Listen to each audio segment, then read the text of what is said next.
Ooh.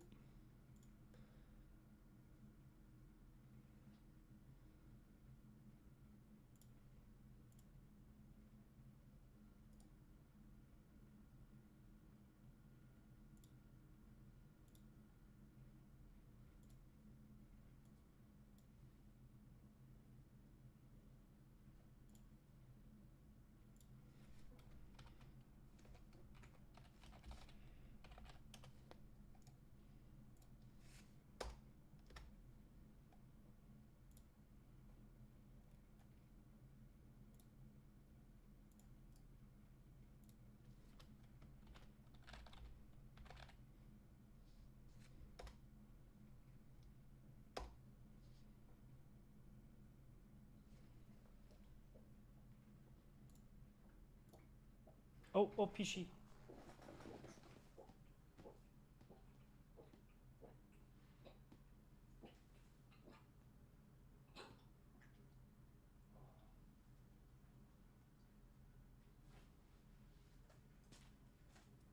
My cat just coughed up a hairball, so I'll be right back.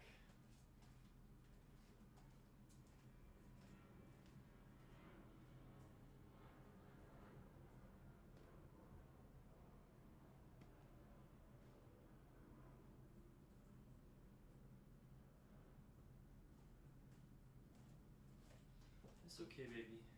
That was a big hairball, bud. That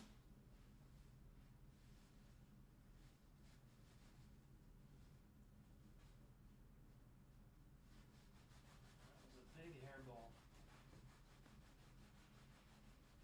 You gotta stop eating your sister's hair, bud. This was a big hairball. A lot of hair in your gut.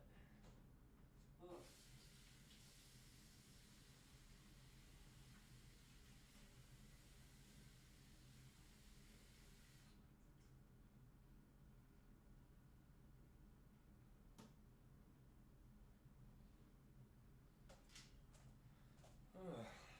Alright, well, let me just get this, let me just get the promotions going. I'm trying to message all the Discords I'm in and let them know that I'm streaming, you know?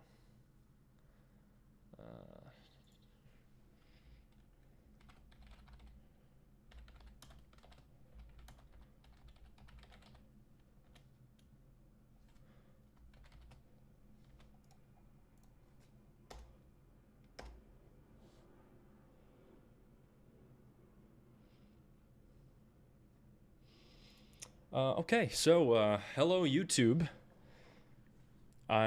This is the Theomegacondor. I'm back on my channel. Well, I mean, I stream every Friday. Just quick plug for myself. But today, I'm bringing it back with some videos that I happen to be streaming at the same time as this is going on. So yeah, let's get started here. The new Crimson King structure deck just came out, and I'm gonna be doing a quick deck profile here. You can see here I've got everything going on. These are I haven't actually played with the deck yet, so I am gonna be testing some hands as well in solo mode, just so I can see how this deck really truly functions. But from what I see, this deck can end on a board of Hot Red Dragon Archfiend Abyss, Hot Red Dragon Archfiend Bane, and I think that's it. I think these are the two big ones that get summoned out. Maybe as well you can end on a Scar Red Dragon Archfiend, or Scarred Red Dragon Archfiend. And then also there's Red Supernova Dragon, which is the upgraded version of Red Nova Dragon. But yeah, so to start off with the monster lineup, we have 3 copies of Soul Resonator, which is it's like a 1.5 card combo that you start with this card. If this card is normal or special summoned, you can add a level 4 lower fiend monster from your deck to your hand except Soul Resonator, and you can't special summon monsters from the extra deck for the rest of the turn except Dark Synchro monsters, which this entire deck just so happens to be revolving around.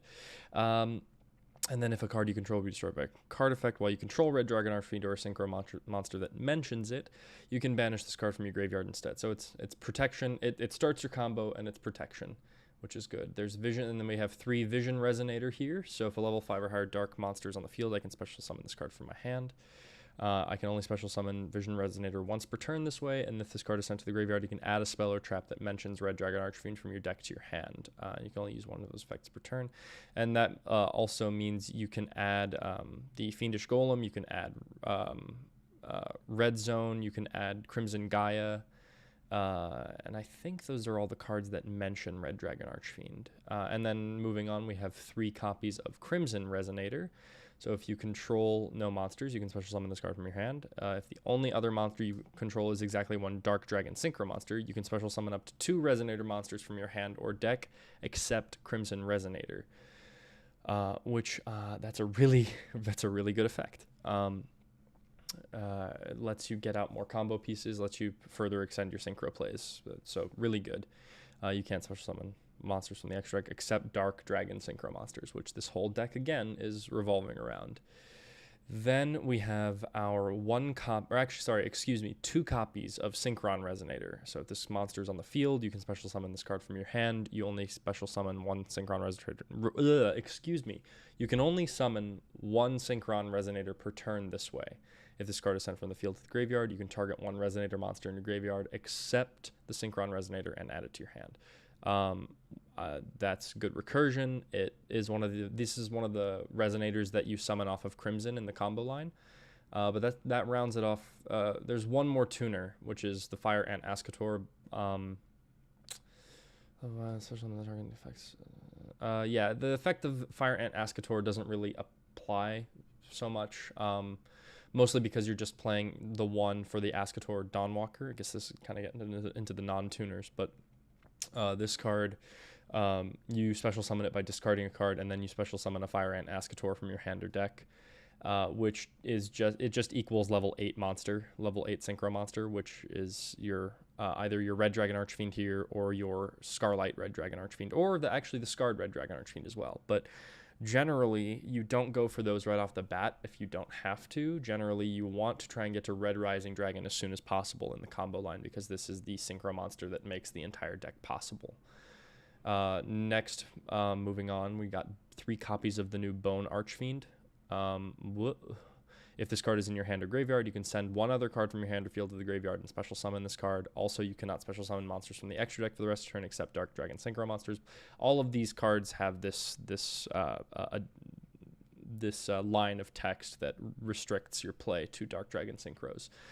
So I'm going to try and not read them as they come, because then I'll know. But anyway, moving on. Also, you can target a face-up monster you control and send a Fiend Tuner from your hand, deck, or graveyard, hand or deck to the graveyard. And if you do, you increase or decrease the targeted monster's level by 1. So this is just to make sure you can get your Red Rising Dragon plays live. That's why this is kind of a 1.5 card combo, because essentially Soul Resonator gets you into Bone Archfiend, and then you have to be able to discard a card for Bone Archfiend. But otherwise, this card, otherwise, for all intents and purposes, it is a 1-card combo involving Soul Resonator. Next up, you have the 3 copies of Wandering King Wildwind, which I find it really funny that this is a Fiend monster and not a Beast Warrior, but, you know, Konami's gonna Konami. So if you control a Fiend Tuner with 1500 or less attack, which you most of the time will end up doing that because of the fact that pretty much all of your tuners except for Fire Ant Ascator are Fiend tuners with less than 1500 attack, you can special summon this card from your hand. And if it's summoned this way, you cannot special summon blah blah blah, except you're limited not to dark synchros but synchro monsters specifically. And then during the main phase, except the turn this card was sent to the graveyard, you can banish this card from the graveyard and add a Fiend Tuner with 1500 or less attack from your deck to your hand. So this helps you to gain more resources out of the deck once it's already been used. We already covered Ascator Dawnwalker. We covered Fire Ant Ascator and its usage in the deck. Moving on to the spell lineup, you have Crimson Gaia, which is one of the best, if not the best, spell card in this deck. You have so during the main phase, you can add a Red Dragon Archfiend or one card that mentions it from your deck or graveyard to your hand, except Crimson Gaia, which is literally any of, like, you have a few of your Resonators that mention Red Dragon Archfiend, as well as the trap cards that mention Red Dragon Archfiend in its text. So that's another really good card just to have. And then when your Red Dragon Archfiend declares an attack, you can change all monsters your opponent controls to face down defense position, which is really weird. It kind of brings me back to the dinosaur structure deck when Ultimate Conductor Tyranno would flip all the monsters face down. It's essentially that with no legs because it's a spell card, not a monster. And then if a monster on the field is destroyed by battle or card effect, which it will be because Red Dragon Archfiend or a facsimile of Red Dragon Archfiend will be attacking a defense position monster, which we all know that destroys defense position monsters. So anyway, I digress. If a monster is on the field is destroyed by battle or card effect, you can special summon one Red Dragon Archfiend from your graveyard, which that includes your Scar Red Dragon Archfiend here, because its name becomes Red Dragon Archfiend while on the field or in the grave, or even your Scarlight Red Dragon Archfiend, which does the exact same thing. So you have access to 3 different kinds of Red Dragon Archfiend here in your graveyard using the effect of Crimson Gaia. Next up on the spell list, we have 3 copies of Resonator Call. It's essentially it's just a non-once per turn add a Resonator from your deck to your hand. This is a great card. It's Rhoda for Resonators, and also kind of Ice Medallion, or excuse me, it's also kind of akin to Medallion of the Ice Barrier. That is just a card that says add an Ice Barrier to your hand, and it's not once per turn. So it really is just a good card. If you open this, then that gives you access to your Soul Resonator, and then you have full combo essentially. Next up, you have 3 copies of Resonator Command. You discard a Resonator monster, and you add a level 4 lower fiend monster from your deck to your hand, and you can only activate 1 Resonator Command per turn. So let's say you don't open your Soul Resonator, and you have other Resonators in your hand, but you also didn't open your Bone Archfiend like you wanted to. So essentially, this card will allow you to pitch a superfluous Resonator monster, and then get the Bone Archfiend to your hand. Unfortunately, this one is a hard once per turn. So seeing multiple copies of this in your opening hand is a brick, and unless you use the other copies to discard for Bone Archfiend, which is likely that you will do that. That's what I would do. And then we have the ever so famous Pot of Extravagance. So this is a simple one. Your extra deck, as long as you have access to Red Rising Dragon. From what I've heard, people talking about this deck, as long as you have access to Red Rising Dragon, you're fine. So that's why you run extra copies of the Red Dragon Archfiend and the extra copies of Hot Red Dragon Archfiend, Bane, and Abyss, respectively, because these cards you don't necessarily need to have 3 of on the field, or even, like, you really just need 1 of each of these on the field by the time your end board is reached, and the extra ones become fodder for Pot of Extravagance. Next up, we have one of the new trap cards, Red Zone. You run 2 of those, so this is moving on to the trap lineup. 2 Red Zone, which when your opponent activates a card or effect while you control Red Dragon Archfiend or a Synchro monster that mentions it, you can target 1 card on the field. Oh, hey Lane, it's good to see you. Hold on 1 second. I need to adjust a setting real quick.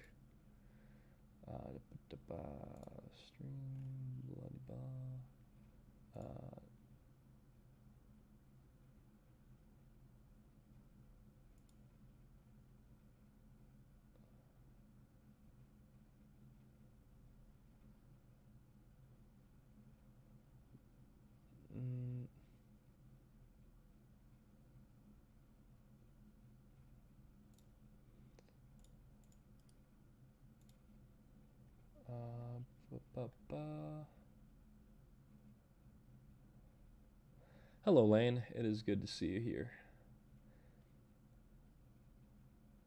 I need to fix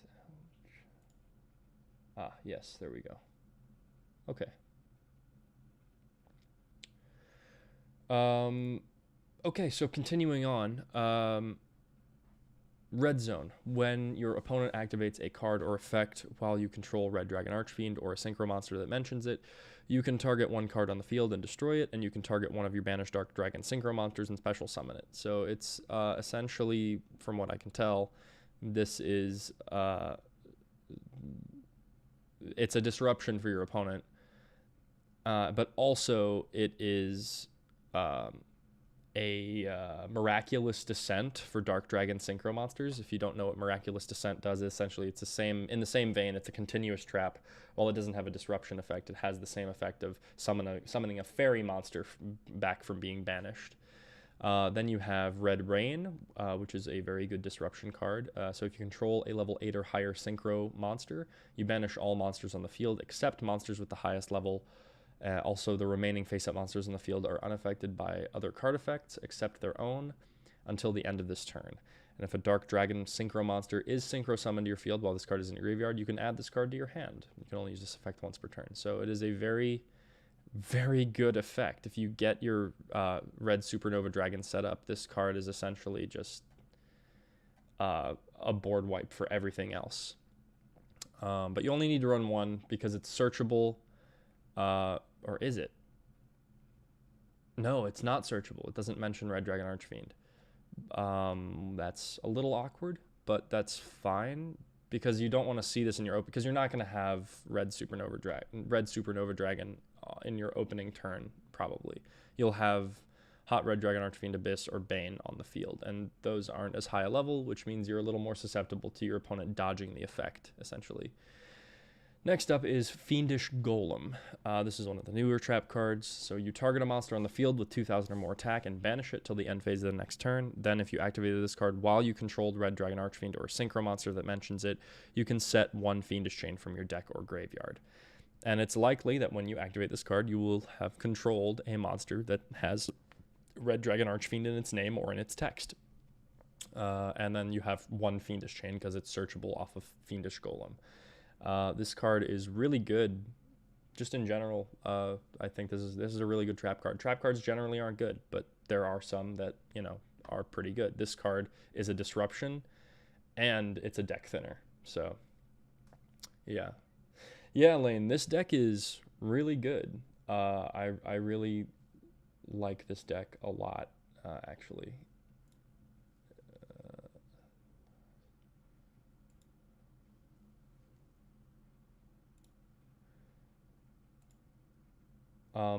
I just got my physical copies of this deck today, and I'm really, really excited about playing it. I wanted to put it on Dueling Book. It's a little more clean. I can do the deck profile a little more cleanly.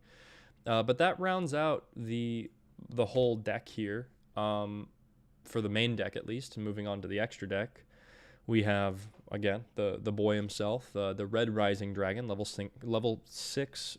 Dark Dragon Synchro monster. You need a Fiend Tuner and non-tuner monster. And when this card is Synchro summoned, you can target a Resonator monster in your graveyard and special summon it. And you cannot special summon from that text. It locks you into Dark Dragon Synchros. And then during your main phase, except the turn this card was sent to the graveyard, you can banish this card from your graveyard, then target 2 level 1 Resonator monsters in your graveyard and special summon both of them, which is a really good recursive effect. I really enjoy this card. This card is exactly, it's been out, and I'm really happy it got reprinted. But this card in tandem with the new Resonator monsters we got was exactly what Red Dragon Archfiend needed to become competitively viable. Excuse me. Next up, we have 3 copies of the Red Dragon Archfiend itself. We all know what this card does. Famous for Jack using it in the anime, and then onto its manga powered up counterparts. You have Hot Red Dragon Archfiend Abyss. It is an Omni Negate for all intents and purposes. Targets a face-up card that your opponent controls, and you can negate its effect till the end of the turn. When this card inflicts battle damage to your opponent, you can target a tuner in your graveyard, special summon it in defense position. Just a really, really good card all around. And then Hot Red Dragon Archfiend Bane, you Dragon Synchro monster, blah blah blah. Yeah, so you contribute a monster, then target 1 Red Dragon Archfiend monster in your graveyard and special summon it. And when this card inflicts battle damage to your opponent, you can special summon 2 tuners with the same level, 1 from your deck and 1 from your graveyard in defense position. You can only use each effect of Hot Red Dragon Archfiend Bane once per turn. This card is really good. They're all really good. When you can summon them, yeah, they're good. On paper, they're good. It's just the matter of being able to summon the cards. to summon the monsters. Next up, you have the newest in the lineup of Red Dragon Archfiend cards, Scar Red Dragon Archfiend, or Scarred Red Dragon Archfiend. I'm not really sure how it's pronounced. But so this card's name becomes Red Dragon Archfiend while on the field or in the graveyard, and if this card is sent from the monster zone to the graveyard, you can special summon one Red Dragon Archfiend from your extra deck. This is treated as a synchro summon. So this is in the same vein as Excel Synchro Stardust Dragon. Just instead of tributing itself, it's just whenever it's sent from the field, the monster zone to the graveyard. And then if this card was sent to the graveyard as synchro material for Dark Dragon Synchro Monster, you can destroy all your opponent's attack position monsters. So what's cool is, so Red Dragon Archfiend has the ability to destroy all your opponent's defense position monsters. This card has the ability to destroy all your opponent's attack position monsters, which essentially is just a board wipe. It's just a board wipe, which is really good. And it's a really good recursive effect. Like, it helps extend your plays further. Scarred Red Dragon Archfiend, or Scar Red Dragon Archfiend, however you want to say it, is I think this is an excellent retrain of Red Dragon Archfiend.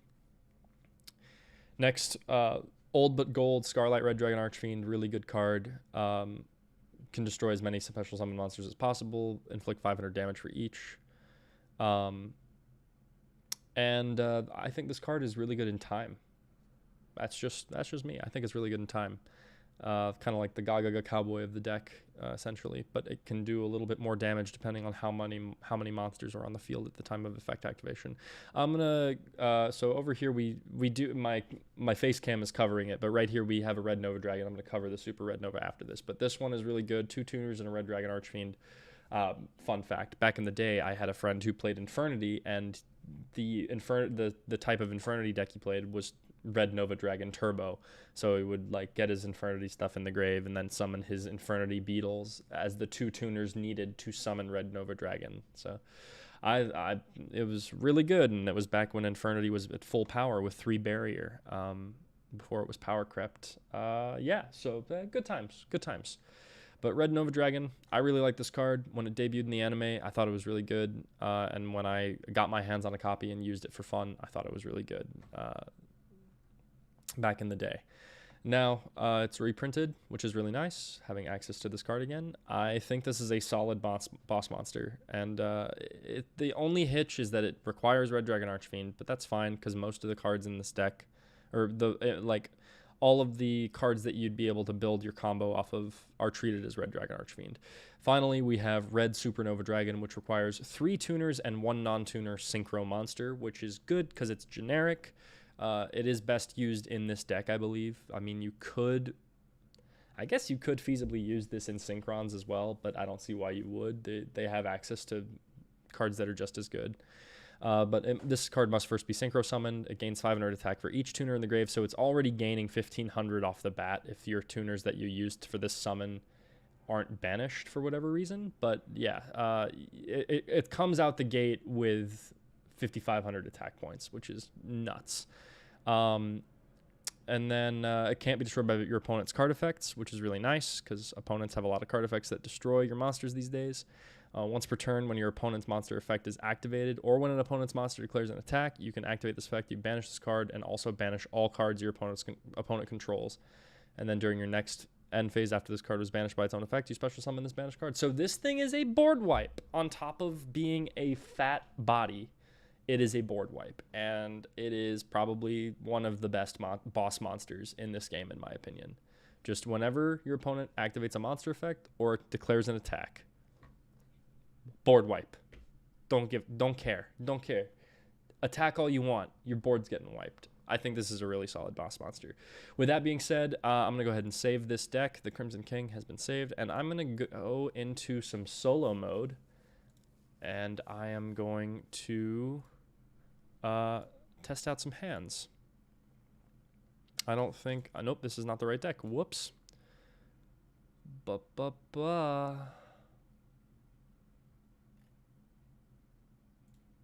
Crimson King. Let's go. Host it. All right. Let's do some test hands, shall we? Okay. So... I think I know exactly what I'm doing here. So I'm going to start by activating Crimson Gaia, And then during my main phase, I'm going to add a red dragon archfiend or one card that mentions it from my deck or graveyard to my hand. So I'm going to go for my deck. So view my deck, and I'm going to go for... Yeah, I'm going to go for the Soul Resonator to hand. Perfect. And then... This stays here. Then I'll go ahead and normal summon the Soul Resonator. I'll use its effect to add a level 4 or lower Fiend monster from my deck to my hand. Accept itself. I already have Bone Archfiend, so I don't need Bone Archfiend here. I guess I'll grab Wandering King Wildwind to my hand. Get an extra copy of that because I'm going to now discard one of these copies to special summon Bone Archfiend. And when Bone Archfiend is special summoned, no, nothing. It just locks me into Dark Synchros, Dark Dragon Synchros. So now I'm going to target my Soul Resonator with Bone Archfiend's effect, and I send a Fiend Tuner from my hand or deck to the grave, and I will decrease Soul Resonator's effect. So I'll go ahead and send my, I believe it's the Crimson Resonator. Whoops. Oh, didn't mean to do that. That was a misclick. I'll have you know. Anyway, I'll discard the Crimson Resonator.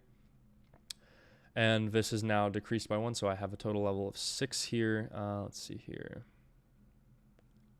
Yeah, okay. Then I will sync with these into Red Rising Dragon. When this card is synchro summoned, target a Resonator monster in my graveyard and special summon it. And I will target the Crimson Resonator. So now...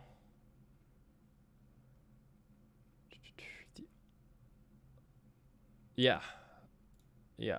That is... Okay, cool, yeah. So Crimson Resonator can now go off. Crimson Resonator, since the only other card, only other monster I control is a Dark Dragon Synchro monster, I can special summon up to 2 Resonator monsters from my hand or deck except Crimson Resonator, which I will do. So one of those is going to be Synchron Resonator, and the other one is going to be Vision Resonator. And then...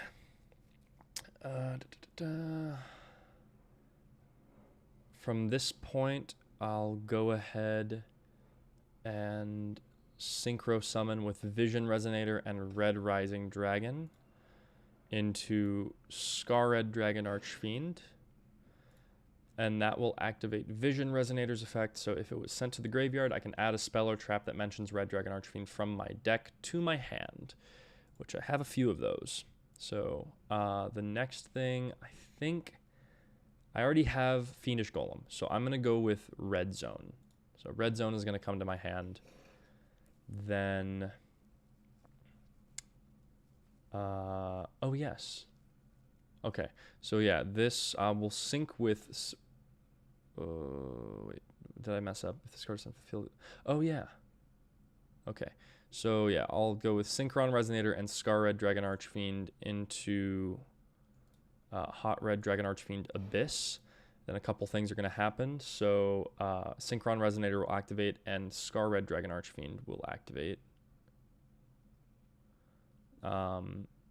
So I'll do Synchron Resonator as Chainlink 2, and I will add back to my hand the... Oh, yeah, the Vision Resonator. Right? Yeah, I want the Vision Resonator because that means I can special summon it back. And then Scar Red Dragon Archfiend will synchro summon the Red Dragon Archfiend for us. Then...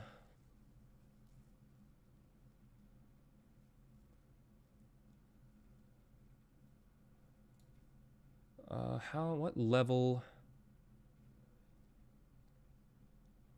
This is 10. Yeah. Although,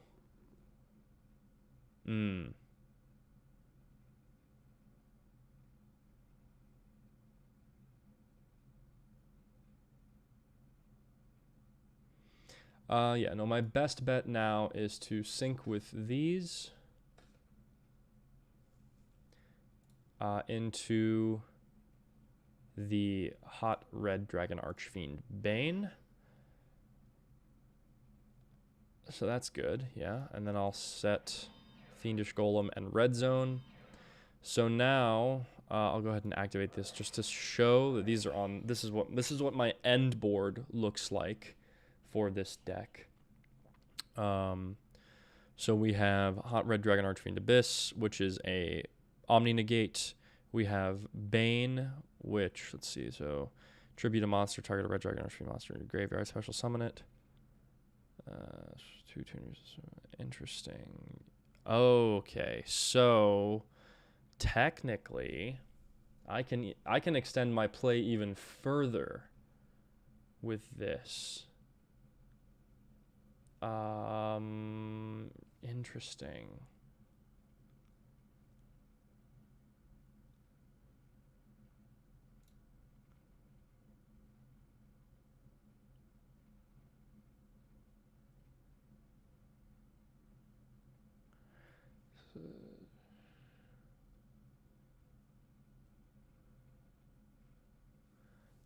Yeah, I mean, you can extend further past this, but right now this is a pretty solid end board for this deck. That's the only combo I know is the Soul Resonator combo, but so yeah, so you have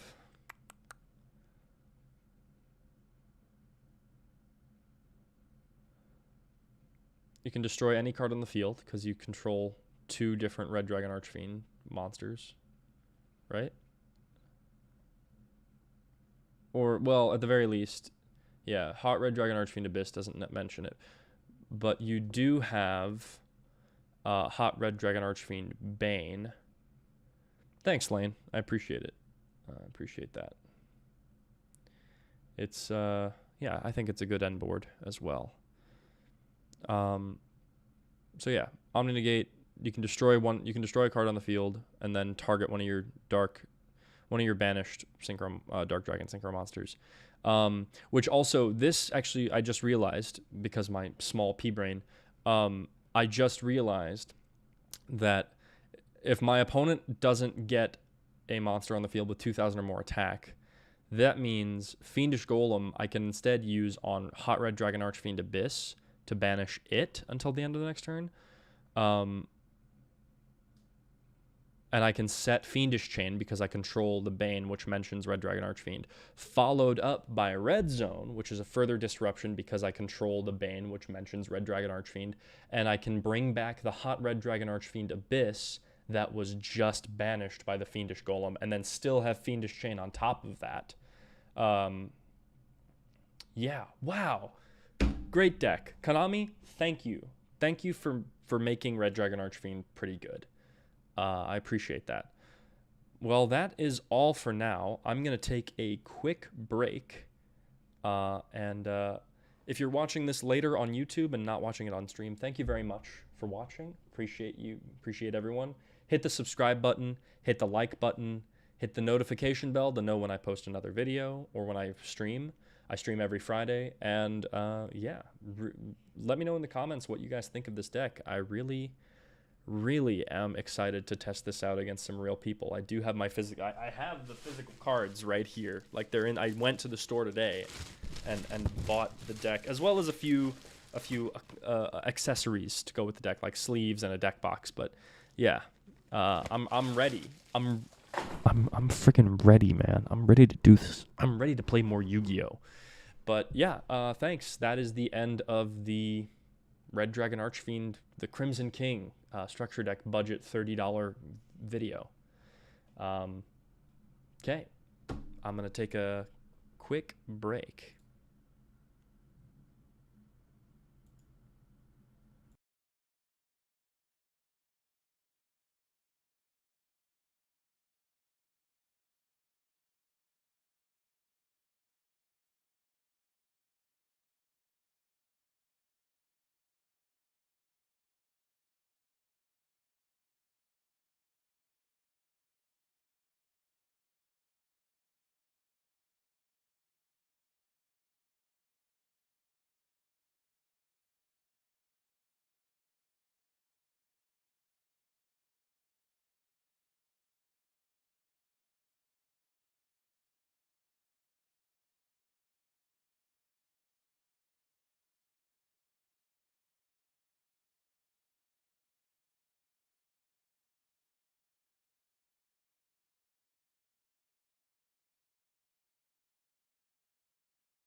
Hello, and welcome back.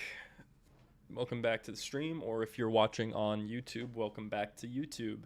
Let me close my closet. That's where all my other, this is where all my Yu-Gi-Oh stash is.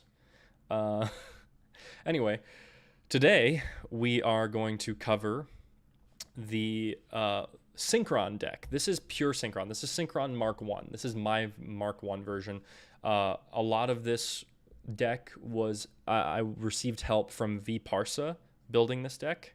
Actually, I think I have the physical cards here. I think my deck, the physical deck, is a little bit different from my deck on Dueling Book, so I do need to make those adjustments really quickly.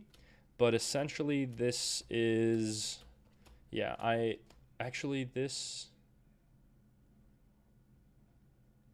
this looks about right. No, it's not. It's not. Yeah. I don't need that. I don't need Yazi. So this version originally, or Pure Synchron originally, revolved around summoning Mermare, which is a level 7 worm tuner. And you summon that using Yazi, Evil of the Yangzing's effect. And if you go first in a duel in this particular line, you summon Baron, or Baron de Fleur, and then you summon Yazi, and then you use Baron's effect to destroy Yazi, and then that summons Mermare, which allows you to summon 3 tokens that are level 1, and that helps perpetuate more synchro play. But we are not playing that version anymore. We're playing a little bit more of a pure version without Yazi and without Mermare.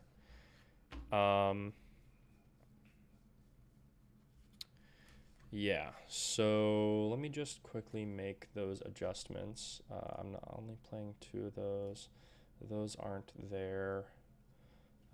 Blump. Let me quickly, sorry about the delay. You can always edit this out in post when that time comes. But,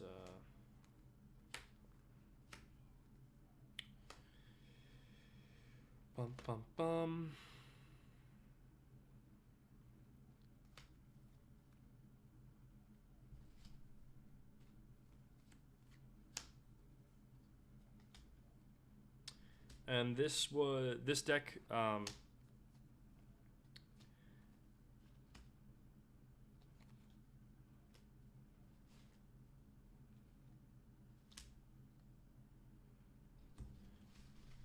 had assistance building this deck from V Parsa, my very good friend, and also from oh my goodness, I can't remember the channel name, but it's a channel that specializes in synchro plays. Like, his whole thing is I use synchro monsters. So I will link that in the video description, link that channel. So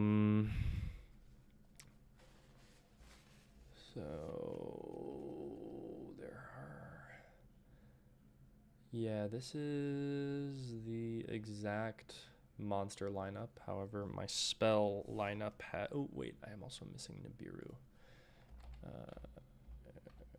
Nibiru, 2 copies of that. Wait, what? Oh, it's in my side deck. Whoops. 2 copies of Nibiru. And I have to adjust the side deck a little bit. Oh, and then Stardust Worm is something I need as well. Stardust Worm.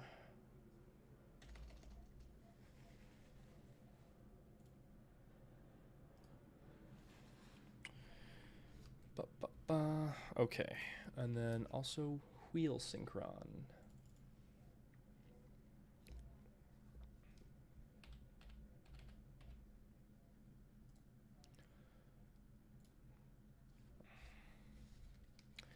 I believe that is the complete, yeah, that is the complete monster lineup. Moving on to spells. My spell lineup is only slightly different. We got some 1-ofs, we got some 3-ofs.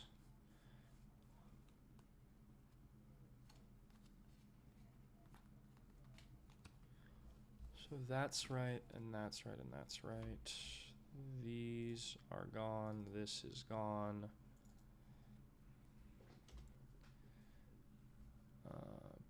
Yeah, and we just need...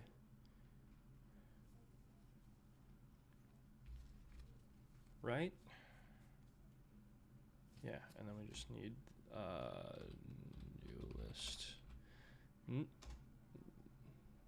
Duelist Genesis and Miracle Synchro Fusion. And then for the extra deck, we need Dragon Knight Draco Equist.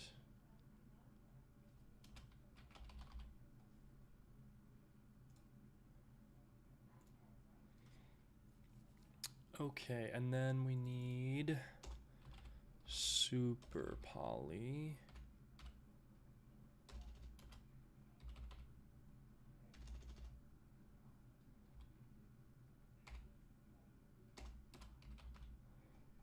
For the side deck.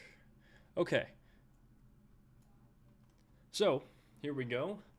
This is the well, semi-complete. This is semi-complete. This is my Mark 1 of Synchrons. We run a 40 card main deck, which is weird. I actually need to double check down. 2, 3, 4, 5, 6, 7, 8, 9, 10, 11, 12, 13, 14, 15, 16, 17, 18, 19, 20, 21, 22, 23, 24, 25, 26, 27, 28, 29, 30, 31, 32, 33, 34, 35, 36, 37, 38, 39, 40, 41, 42, 43, 44. Oh, that's right. I'm missing 2 copies each of Ash Blossom. All right, so we need 2 copies of Ash Blossom, and we need 2 copies of Effect Veiler. So it is 44 cards, excuse me. So starting off, we'll just have hand traps. We have Ash Blossom and we have Effect Veiler. Some people play Droll, some people play Imperm. The only reason I am not playing those is because they don't really help me in my combo as much, because if I pull extra Ash Blossoms or extra Effect Veilers, I can use them to combo off with Junk Converter, which is one of the biggest playmakers in the deck. So we have these 4 hand traps to start off. Next into our Synchrons, we have Assault Synchron, 2 copies of those. You can pay 700 life points to special summon it from your hand. If you tribute a Dragon Synchro monster or banish one, except during the damage step, you can banish this card and summon that monster back. You special summon it back, which is really an insane effect. Then you have the Jet Synchron, just a level 1 tuner that recurs itself and can special summon itself. And then you have the Junk Synchrons, 2 of those. This is your main, like when you have Junk Converter, you go for Junk Synchron, bring back the Junk Converter, go into your Junk Speeder, which will lock you into synchros. Then we have Revolution Synchron, just at 1 in the pure version. It's searchable, which is really good, so it's not super necessary to play more than 1. I would play more than 1 if I was playing maybe the Runic version of this deck, or maybe also the Adventure Synchron variant, which is Adventure Synchron will be my Mark II of this deck. I am actually waiting on the Adventure Engine to come in the mail, and I will update this deck with the Adventure Engine, in which case I might need to purchase another Revolution Synchron, but it's possible that I won't need it if I decide to keep Junk Synchron in the deck. And then we have 3 Stardust Synchron, another big playmaker of the deck. This searches out your Stardust Illumination, which can search out your Stardust Trail, whether that be sending it to the grave or special summoning it. Ideally, you would like to special summon it, and that way later on when you use Stardust Synchron's effect to revive itself, you can also revive this, and you essentially get 2 uses out of it instead of 1. And then the final Synchron monster in the deck is Wheel Synchron. This Synchron monster is, in my opinion, this card is cracked. You get an extra summon. Somebody's messaging me on here. Sonic Flare 9. Okay, bye. Wheel Synchron is a really good card. So it is a level 5 tuner, but it can also be treated as a non-tuner on the field. And then you can normal summon 1 level 4 or lower monster as part of, as just an effect that it has. And then it locks you into synchro monsters, and then you can banish this card, target a synchro monster, and reduces level by up to 4, which helps facilitate further synchro play, which I think is really good. Next up on the list are non-tuners. We have the 3 Caligo Claw Crow. Sorry, this is a little disorganized on my end, but this is the best. I'm doing my best here. I did not organize this the way it needed to be organized before the video started. But we have Caligo Claw Crow. This is a free extender if you control a dark monster. Really good. So if let's say they negate your junk synchron with like a ghost bell or something, then you have Caligo Claw Crow. Instead of reviving your junk converter, you special summon Caligo Claw Crow and then you go into your junk speeder. Then you have Doppel Warrior. This card is really good in tandem with Junk Synchron or even Stardust Trail. Anytime something is brought back from the grave, it special summons itself. And then when it's used for a synchro material, you get 2 level 1 tokens, which is really good because that further facilitates more synchro play. If you don't see any of these in your opening hand, it's not the end of the world, but it does put a damper on your day. Essentially, if you don't open any of these non-tuners, you essentially have bricked. Then you have Synchron Carrier, which is another good level 2 non-tuner. I've actually used its effect to summon a token more than once in practical, like in actual practical duels. It's a little clunky, that effect, because the token that you summon off of this effect is a level 2, which kind of makes it a little more difficult because you want to be able to summon out Celestial Double Star Shaman early on. But yeah, otherwise, Synchron Carrier is really good. It is a really good card in tandem with your other Synchrons because you get to normal summon an additional Synchro monster. So you just like normal summon Synchron Carrier, then you can normal summon Junk Synchron or whatever other Synchron you have in your hand. You can even tribute it to get the Wheel Synchron out and then use its effect to get another normal summon. So yeah, I enjoy Synchron Carrier a lot. Next up, we have Stardust Trail. We already explained. It summons itself back when a monster you control is tributed. And then if you synchro summon this card, or if you use this card as a synchro material and you summon a warrior synchron or Stardust synchro monster, you can special summon a Stardust token, which is a level 1 token, I believe. Yeah. And then you have Stardust Worm. If this card is in your hand or graveyard and you control level 8 or higher Dragon Synchro monster, you can special summon this card but banish it when it leaves the field. And then you can also tribute this card, special summon up to 2 level 1 light dragon monsters from your hand or graveyard, except Stardust Worm, but their effects cannot be activated. I don't really use the second effect of this card very much. I mainly use it as a body to synchro summon with if I end up with it in my hand somehow. And also it's another target for Stardust Illumination, but you don't really summon it off of Stardust Illumination or send it to the graveyard. I mean, you can send it to the graveyard. You do have the benefit of having it recur itself from grave, but this card you can take it out. It's arguably not the most important card in your deck, and you don't necessarily need it for the deck to function. It's just a nice extra level 1 body to have. That covers the monsters. I also run 2 copies of Nibiru. This is really good when you start getting, if you go first and you set up your board and your opponent is able to break your board and you have Nibiru in hand, if your board is already broken, you don't care about it. You can just drop a Nibiru when they hit their 5th summon and be like, sorry, you can't do anything else this turn.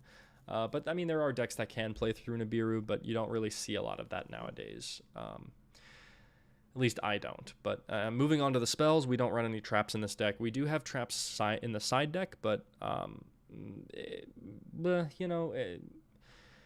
it's really all a matter of personal preference. But moving on to the spells, we start with a Called by the Grave. This card is probably the best spell card in the game, if you ask me. This card is just good. It makes sure, like, if they try and Ash Blossom or Ghost Bell or Ghost Ogre your Junk Speeder, you just drop this card on them and they say, okay, go full combo. Then Duelist Genesis. So if you have a tuner on your field or in your graveyard, you can add a synchro spell or trap from your deck to your hand. This card essentially becomes an extra copy of Synchro Overtake. Or if you've already used Synchro Overtake or you already have access to all the tuners that you need, which is very likely the case by the time you draw this card, or you can add Miracle Synchro Fusion to your hand instead. and I really like Miracle Synchro Fusion because I really like Dragon Knight Draco Equiste. This card is one of the coolest cards ever printed, in my opinion. And this is a really spicy tech because not everyone is running this tech, but I think in this deck, running this card as follow-up is absolutely necessary. If you want to, if your board has been crippled and you've used all your resources, this is the last ditch effort to come back from the duel, and I'll tell you guys how when I'm through the rest of the deck profile. Next up, we have Monster Reborn. Speaks for itself. On your mark, get set duel. If you control no other cards, you can, when this card is activated, you add a Synchron monster, not a tuner specifically, but any Synchron monster, which includes your non-tuners like Synchron Carrier, which is a really important detail. But generally, you won't. If you already have all the Synchrons you have, maybe you do want to go into Synchron Carrier if you don't have any other options, and that way you can get the extra normal summon, which is very beneficial. Next up, we have Reinforcement of the Army. Speaks for itself. Stardust Illumination. This is your Stardust Synchron target. So this will, when Stardust Synchron is normal or special summoned, usually it's summoned by the effect of Junk Speeder. Then you add Stardust Illumination, and that will get you to your Stardust Trail. And then you have Synchro Overtake. This is essentially I Meet You, but for Synchrons. So you reveal a Synchro monster in your extra deck and to choose one of the Synchro materials. You only run one Synchro monster that has a specifically listed Synchro material, which is Junk Warrior. You can also, if you're not running Junk Synchron in your Synchron deck, you can run Jet Warrior instead to search Jet Synchron. And I have thought about changing this deck to accommodate that, but right now I think Junk Synchron just nets me too much advantage with being able to bring back a level 2 or lower monster from my graveyard. And then you have Tuning, speaks for itself. Just Rhoda specifically for Synchron monsters, and then you mill. That wraps up the main deck. This deck does brick. It does brick more often than I care to admit, but I think it's a lot of fun, and there are very complex combo lines that are really difficult to memorize and grasp. Definitely the opposite of a helmet deck, because you actually have to think when you're playing this. When you actually have to think when you play this deck, and I have to think when I speak because apparently I can't speak today. Moving on to the extra, I'm not going to cover I'll cover the side deck. The most important card in the side deck, I think the two most important cards actually, are the Solemn Judgment and the Super Poly. Solemn Judgment is for when you're siding and you know you're going first, and this will basically just be an extra disruption for your opponent, as well as Super Poly. Having Super Poly, the only reason this is in the side deck is because of Dragon Knight Draco Equiste, because there are other decks that end on a board of Baron de Fleur plus Bestial Dispater, which is a warrior and a dragon synchro monster. It's a dragon synchro monster plus a warrior, so Super Poly equals Dragon Knight Draco Equiste when your opponent has this on the field. And that's why I side Super Poly. Then you have Kaiju's generic. I have one Dark Ruler No More in here. I might change up these ratios a little bit. I might change the Interrupted Kaiju Slumber to another Dark Ruler No More. Then you have Droll and Lockbird. This is for when you're going up against decks where you know Droll will win you the game, because sometimes it is just that easy. You activate Droll and they scoop.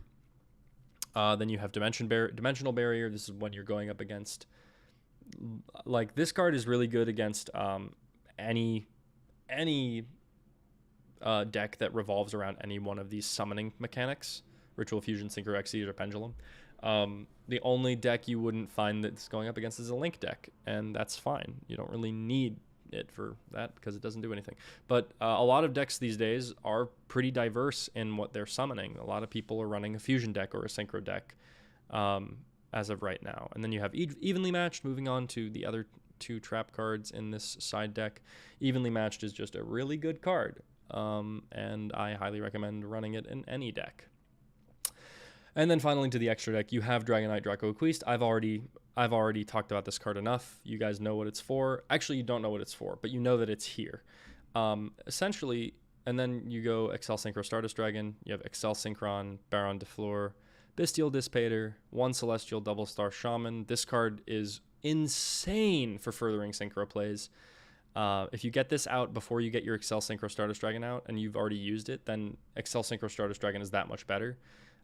With this build, I have been having trouble getting Celestial Double Star Shaman out if I don't see the Doppel Warrior, but it's not at all, it's not super necessary to get to your final end board, which generally your end board will, at the very least, your end board will be Bestial Dissipator plus Baron de Fleur, and then a double hand rip from Omega. That is what full combo is for this deck, essentially. And then you can also possibly tack on Herald of the Arclight and Crystal Wing Synchro Dragon, depending on how you play your cards. But your combo essentially will draw you at minimum 7 to 10 cards because of TG Hyper Librarian. Anyway, so Crystal Wing Synchro Dragon, you have Herald of the Arclight, Junk Speeder. This is your main combo maker. If you summon Junk Speeder and it resolves, and you don't get Nibiru'd, then you have your full combo on board. No questions asked. Junk Warrior specifically for the Synchro Overtake, but it's funny because I have actually used Junk Warrior in competitive games, and used its effect to gain attack and get over my opponent's monsters. Junk Warrior is goated. Like I'm just really happy I can use Junk Warrior. And it actually be relevant to the strategy of the deck. It's good follow-up because you never summon Junk Warrior as part of your mainline combo. This is always one of the last monsters left in your extra deck. So it's really just like, this is another last-ditch effort. If you get a level 2 on board that has enough attack to add on to Junk Warrior, like Caligo Clawcrow. If you summon Caligo Clawcrow, then you have it on the board after you've summoned Junk Warrior. Junk Warrior gains 900 attack, which is ridiculous. 3,200 attack Junk Warrior is good. Then you have Martial Metal Marcher, helps extend your synchro plays. Psyframe Lord Omega, you have a double hand rip because you can use Omega's effect twice in tandem with Bestial Dissipator. So you have Bestial Dissipator and Baron de Fleur on board, then you summon Omega, rip a card out of your opponent's hand, use Dissipator's effect to bring back the Omega, and use its effect a second time. It's really ridiculous. And the adventure version of this deck can actually, I believe they can, if you go full combo, like absolute God mode full combo, you can actually rip up to 4 cards out of your opponent's hand because you can double Omega and double Trish, which is ridiculous. That is something I'm really excited to showcase when I get those cards. And then Stardust Charge Warrior. This is a good card in the middle of your combo. It lets you, essentially it's a draw 2 because by the time you summon this, you will have TG Hyper Librarian on board. And then the Stardust Dragon to go with your Excel Synchro Stardust Dragon. Yeah, underrated. But going back to Dragon Knight Draco Acquist, if you're at a point in the duel where you've reached the grind game and you get to your Miracle Synchro Fusion, whether it be through Duelist Genesis or top decking it, and you summon Dragon Knight Draco Acquist, you generally, I would banish the Excel Synchro Stardust Dragon or the Crystal Wing Synchro Dragon, because after you've used them once, they really are once they hit the grave, it's like they're not going to do a ton for you. But then, after you do that, and you summon the Dragon Knight Draco Acquist, let's say they've destroyed your Bestial Dissipator. Then you can use Draco Acquist to banish Bestial Dissipator. Its name becomes Bestial Dissipator along with all of its effects. Then you use your new Bestial Dissipator to summon the old one that just got banished, which just synergy, man. That's what I love. That's what I love about this deck. You can occasionally brick, and you're not always going full combo, which is unfortunate, but I do really like this deck, just also because I'm really nostalgic for 5Ds and for Yusei as a character.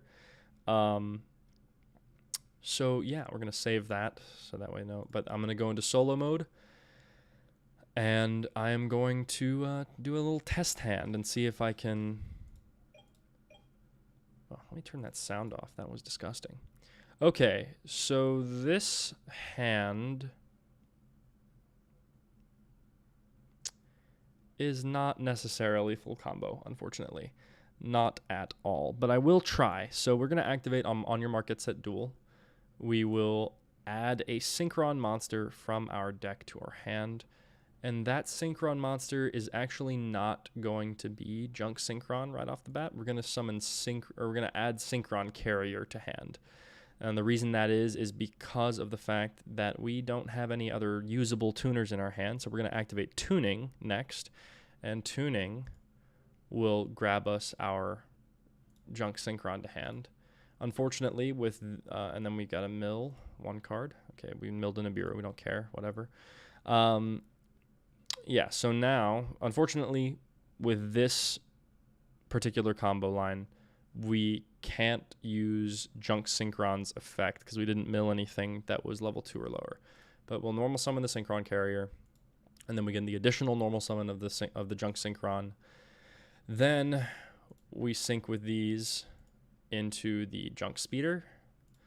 Junk Speeder's effect will go off, and this is where it gets crazy because you can summon 5 monsters. So 5, 4, and then you can summon,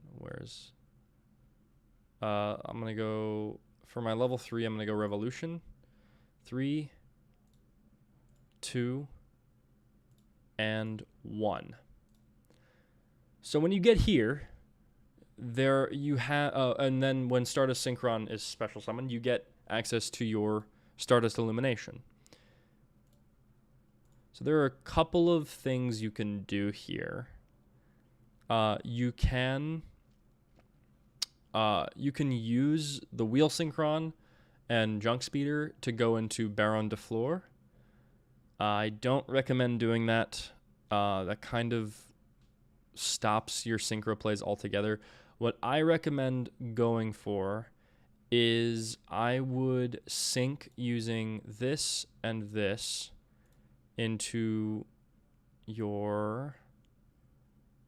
yeah, the problem with that is you don't get the... Yeah, I'm going to go into Excel Synchro Stardust Dragon. So you don't get the first effect. That's bad.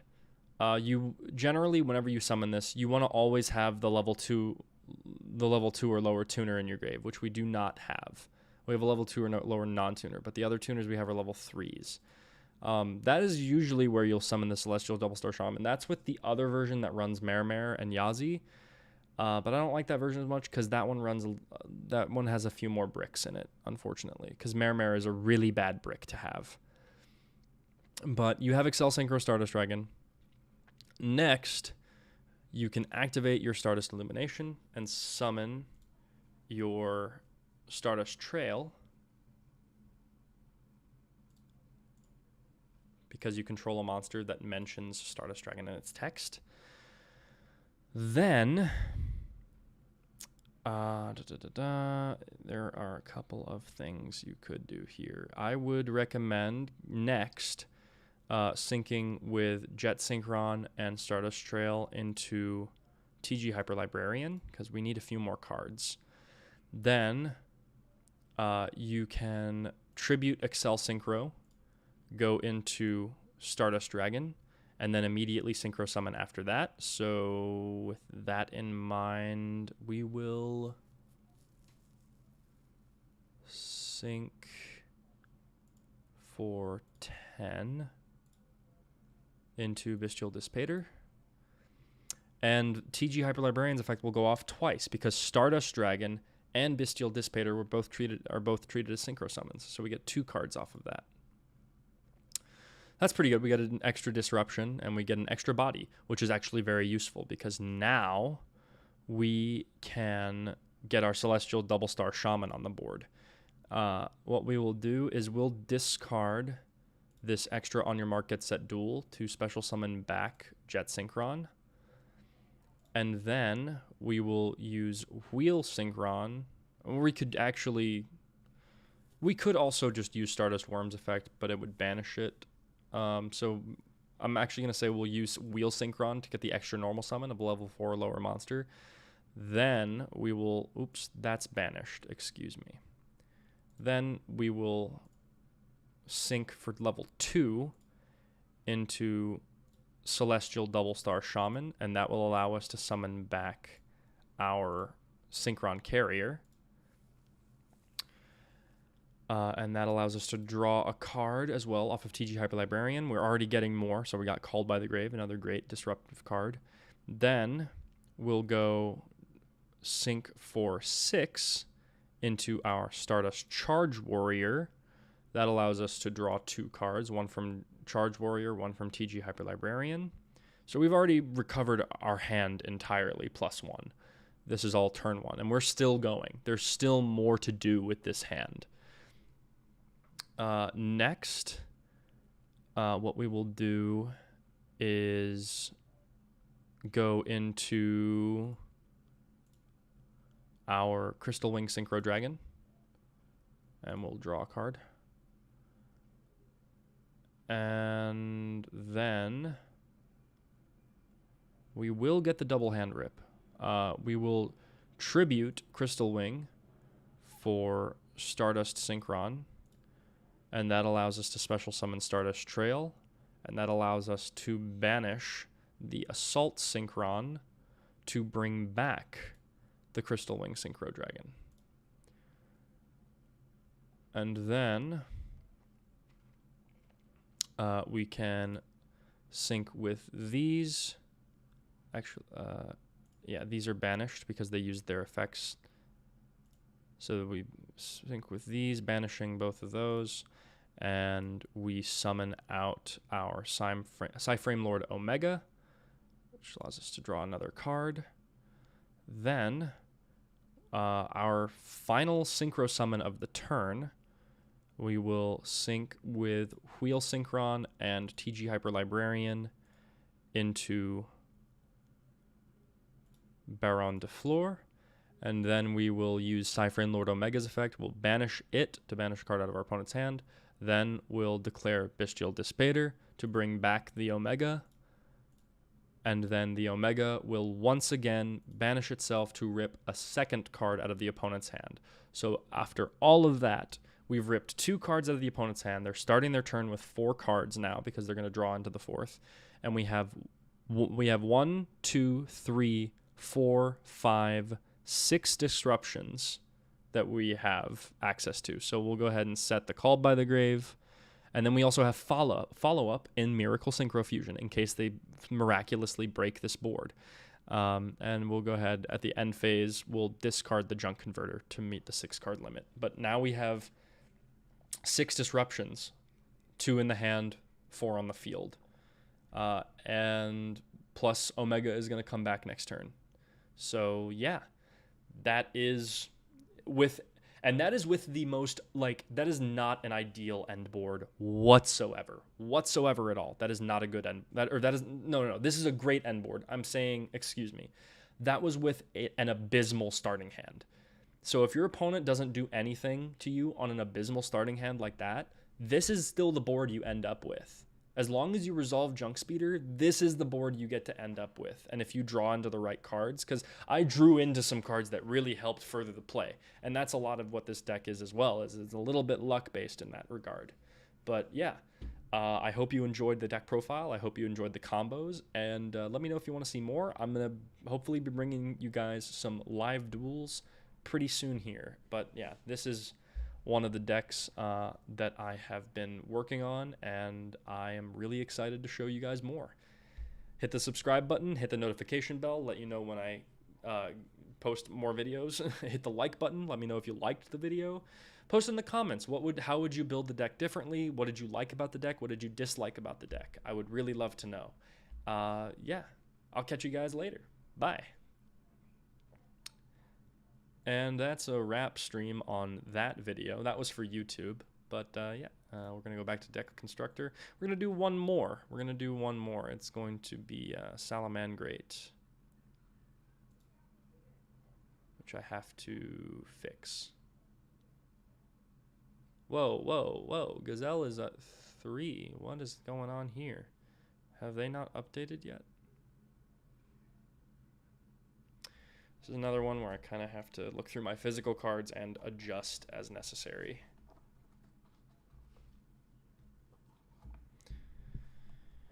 Ba-ba-da-ba, ha-cha-cha-cha, cha-cha, ha-cha-cha-cha, cha-cha, yeah.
see.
My roommate is home.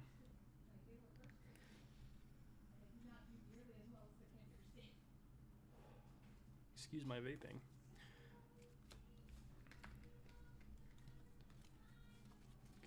So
all right, so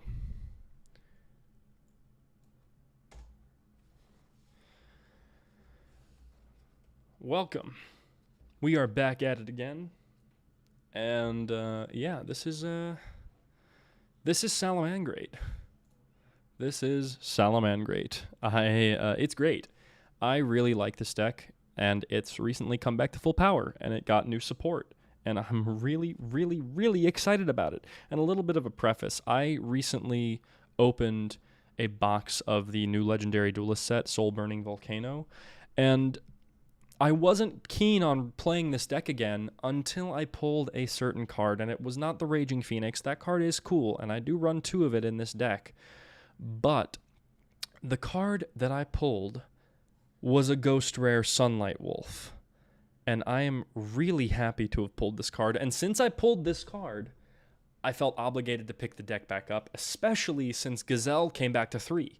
It's not on the ban list anymore, which is something all Salamangreat players thought would never happen. And I am so happy that it did. So, without further ado, I'm really excited for this deck. Let's get into it. We start with our hand traps.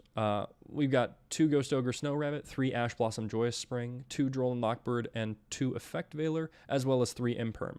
I really like Salamangreat as a control deck. It's not really one of those decks that brings this overwhelmingly powerful board on turn 1. It's more of a slow ramp up while also disrupting your opponent as you go. So they can never really extend past what you build for your opening board. But yeah, so I really like all of these hand traps, especially in Salamangreat.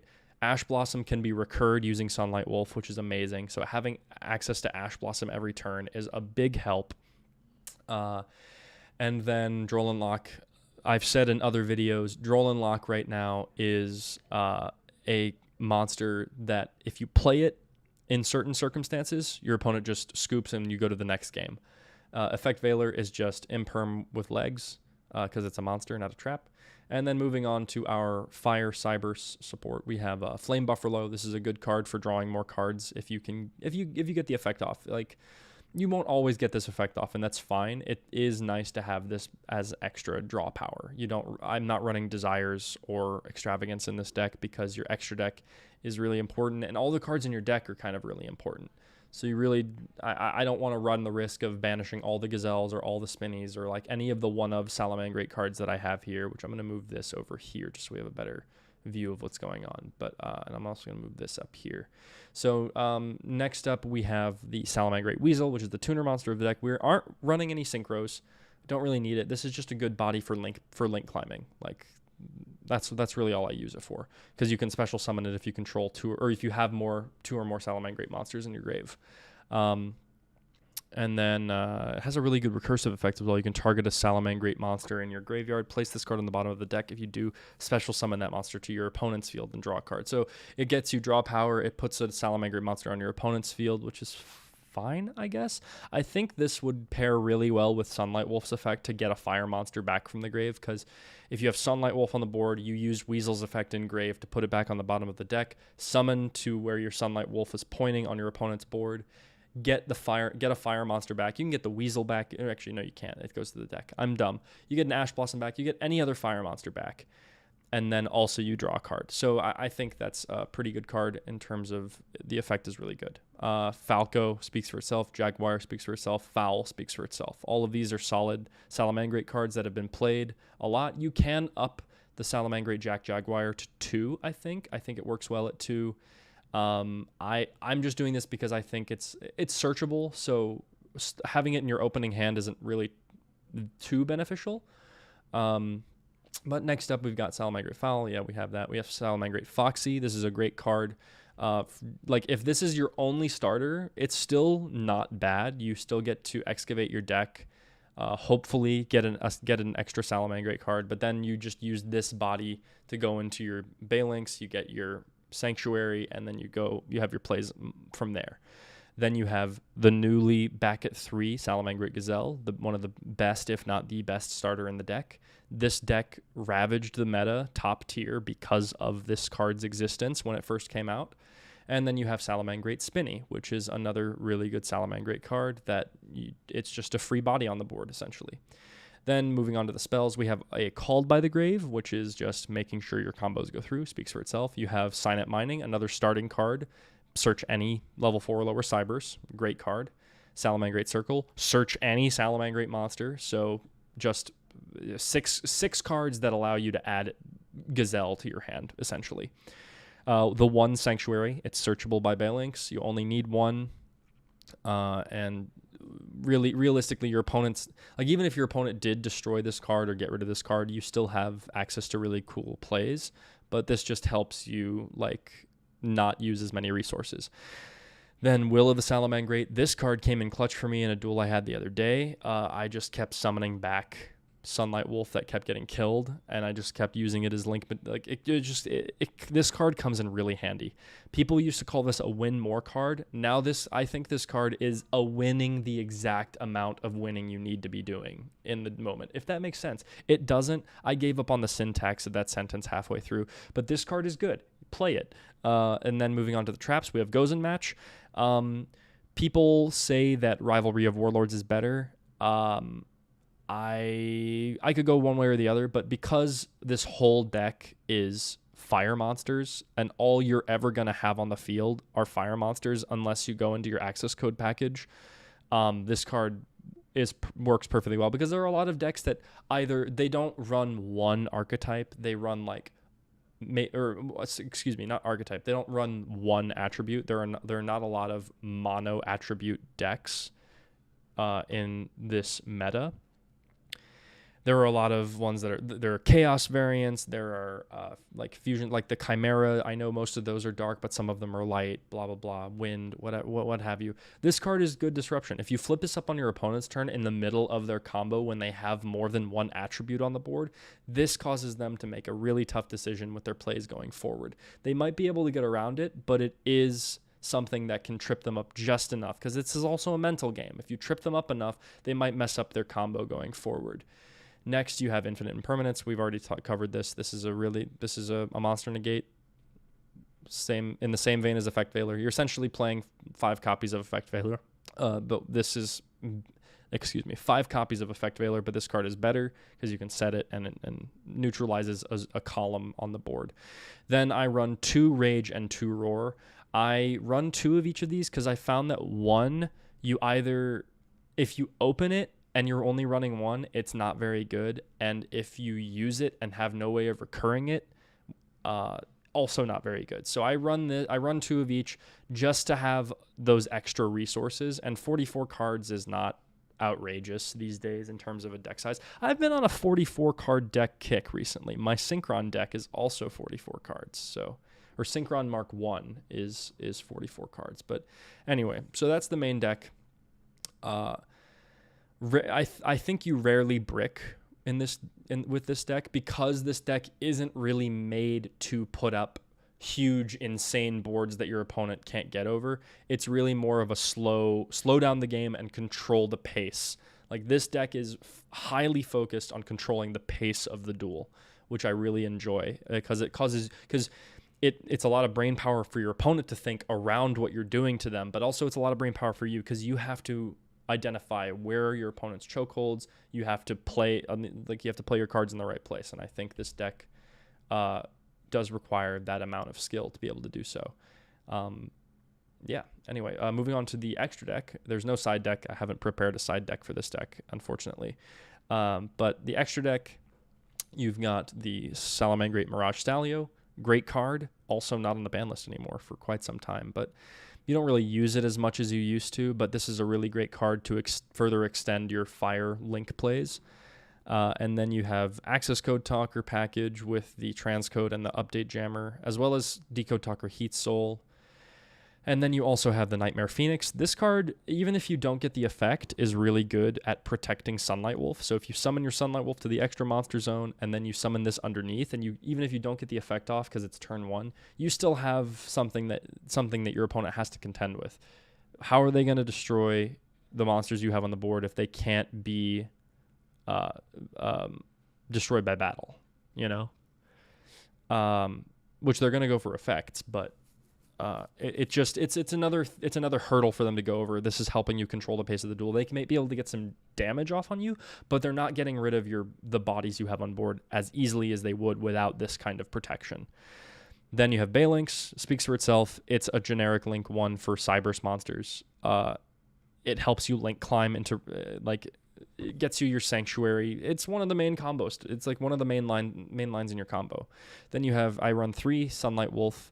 You can bump this down to 2 and run something else in place of that, but I feel that 3 Sunlight Wolf, when you can get the Jack Jaguar in rotation as well and just keep recurring, you can just have an endless supply of Sunlight Wolves to go into, which will essentially just keep your hand fresh with disruptions in Ash Blossom or in Gazelle, like get your Gazelle back from the grave. Sunlight Wolf is one of the best cards in the game, in my opinion, just because of how much it does for a Link 2 monster with 1800 attack. It's not fabulous stats, but what it does really does it well. You have the transcode update. That's for the access code package. Then you have the new Salamangreat Raging Phoenix, 2 fire effect monsters. If this card is Link summoned, oh, wait a second. I'm sorry, I'm missing a card. Let me go back. Whoops. Salamangreat Heatleo. So I am actually going to bump the Sunlight Wolf to 2 and put Heatleo at 1, because Heatleo, while it's not fantastic when you're not playing a second copy, you don't get that second effect, but it does let you Link climb out of some really awkward situations. But sorry, I digress. Addendum, Salamangreat Sunlight Wolf at 2, Heatleo at 1. Then Raging Phoenix. If this card is Link summoned using a Salamangreat Raging Phoenix as material, you can add a Salamangreat card from your deck to your hand. If a face-up fire monster you control is destroyed by battle or card effect while this card is in your graveyard, you can target one of those monsters and special summon this card, and if you do, this card gains attack equal to that monster's attack. You can only use each effect once per turn. So this card is really good later in the game, later in your game state, because like you reincarnate into a second Raging Phoenix, and then you get your Salamangreat card from the deck to the hand. Then anytime a fire monster is destroyed by battle while this card is in the grave, it just comes back with even higher attack. This card is really good for ending the game, in my opinion. So I run 2 of that. It's kind of mandatory to run 2 of that now. And yeah, that covers the entire extra deck. Let's move into a test hand, shall we? Get into solo.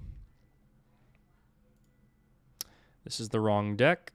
Whoopsie daisy.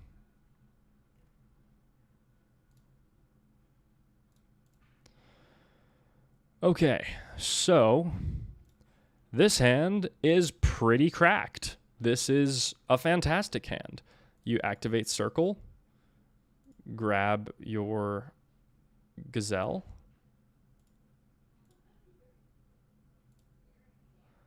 and then, yeah, honestly, you can go any which way you want from this point on. I would honestly, like, this might not be good because I'm not really good at this game, but I would go normal summon Spinny and then special summon Foul.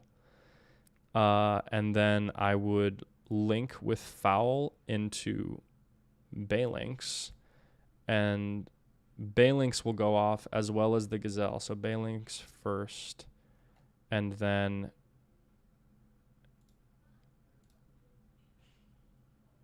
Gazelle, and then in a new chain, Gazelle's effect activates to dump a Salamangreat card.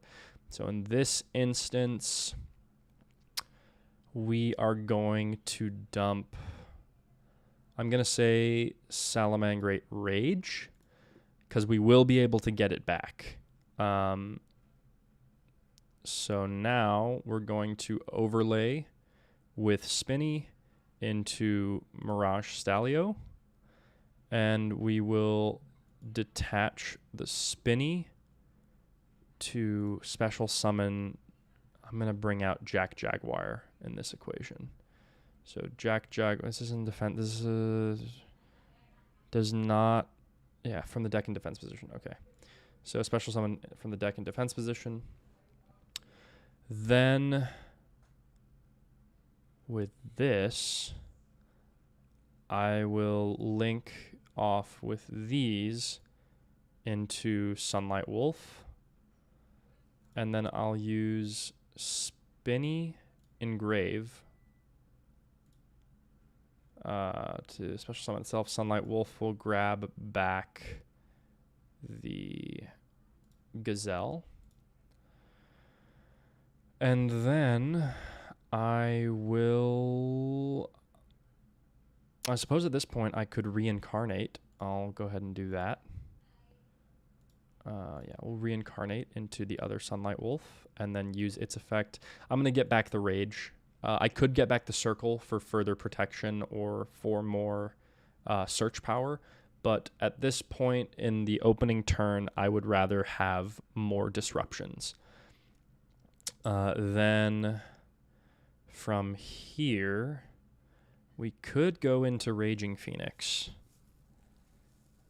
but I don't want to. I think from here, the safest play is to link with these into Nightmare Phoenix and set the Rage. And now I can further, you can go even further with this because Weasel is now in hand. Weasel is now live, as well as Will of the Salamangrate. It's just that the fire monsters you now have access to are a little screwy, and you're locked into fire. So this right here is probably the best end board I can reach with the hand I was given, because I'm not very good with this deck yet, but I think this is a serviceable end board. Your monsters can't be destroyed by battle. You have, if your opponent summons any monster to the zone, you get a fire monster back. Every one of my turns, I get a Salamangrate. So on my opponent's turn, let's say whatever deck they're playing, I just so happen to know the key choke point in their combo. That's when I flip the Salamangrate Rage, pop 2 cards on their field, and then what do they do from there? How do they recover from 2 cards being removed from their line of play? Yeah. That's the combo I could come up with. If you have a better combo, please post it in the comments. I would love to know. I need to learn this deck more. Please educate me, because I obviously can't educate you. And I will come back with another video explaining better how to handle this deck. But that's what I know how to do right now, and I will be studying this deck further as I get more cards that I ordered in the mail. And yeah, we're going to end it there. Thanks for joining. Thank you very much, everyone. Catch you later. And oh wait, hold on. Yeah, I almost forgot. I almost forgot. Don't forget to hit the like button, hit the subscribe button, and the notification bell so you can see when I add more videos to my roster of things that I do on this channel. I stream every Friday as well. I see I have a viewer in stream right now, and I'm just wrapping up a YouTube video that I'm doing in stream. And yeah, I leave a comment on what you think I could do better with this deck, what I'm not doing well enough. And yeah, thank you very much, everyone.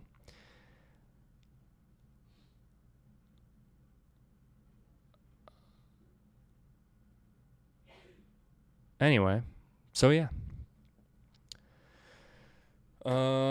That's pretty much it for stream today. I just wanted to do those 3 deck profiles and those 3 test hands for each of those deck profiles. Not much else going on. And yeah. To the 1 viewer left in chat, welcome. And I'm sorry you're just missing me, but I'm about to end my stream here. So thanks for joining when you could, and I appreciate your support.